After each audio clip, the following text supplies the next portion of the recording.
Morning. 2023 V-Variant.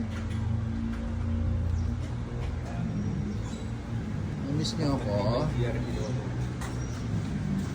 Guys, installation tayo ngayon. Today is June 12. Happy Independence Day sa lahat. So meron tayo ditong grab handle. Sabi ko nga since 2023 to, wala pang grab handle.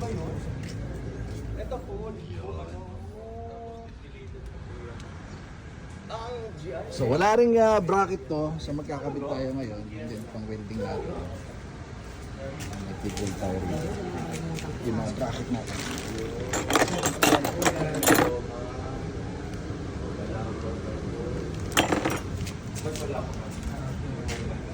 Kasi yung sinasabi niya, military dapat ang ano.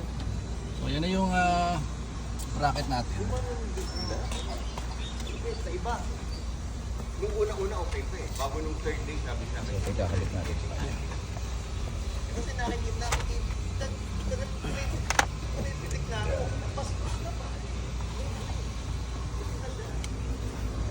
Next natin yung kabila.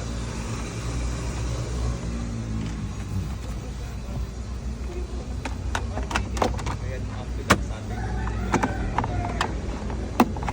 Ano? Makikita natin. Napili niya yan. Ha? Napili niya yan. Eh bago yung bunso ko lumipat din na. Mga ilang months na bago ko isara. Bago yung presentation.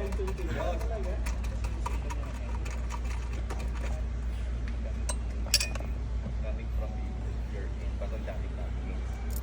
Meron kang basta all in all. Yun ako. Yun ang black. Of course, pero kailangan ko. Di ba sabi ko sa'yo, hindi sa amin pinakita daw kung tayo ginagawa.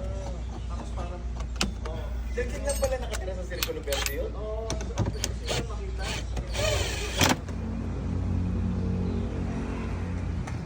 Pero at day before that, si Nathan nagpasok ka.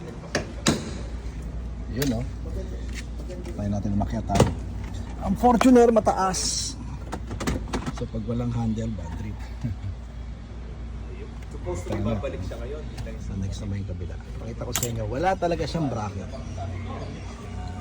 Pakita mo nga paano ilalagay yung bracket. Yan, sige ganyan. Diyan natin mini-weld. Kaya mas matibay, hindi yan na rematche guys ha. So literal yan na i-weld natin yan and ganyan-ganyan yung stock OEM design o style yung ginagawa natin kasi kinopya natin yung bracket ng original. Kagandahan lang yung bracket natin stainless at hindi basta-basta magandang klaseng stainless ang ginamit natin nung modify natin yan. Kinopya natin yung stock ng 2016 hanggang 2018. 23 V-Variant. Kinabitan natin ng second row grab handle. Mataas. Lalo na kung sinetap mo na pang off-road. Tapos di ba walang grab handle. So bata, matanda, matangkad, bababa. Kailangan natin to guys. Kahit ako medyo malaki-laki na ako. Naghahanap ako ng kakapitan. Diba kadalasan nangyayari umahawak dun sa leather o kaya sa headrest sa unahan, mahaba ang kuko so nagagasgas. So bad trip yun, di ba? So not this time kasi ginamitan na natin siya ng second row grab handle. Alright. Follow for more TRD parts, Facebook, YouTube, and TikTok. Thanks for watching.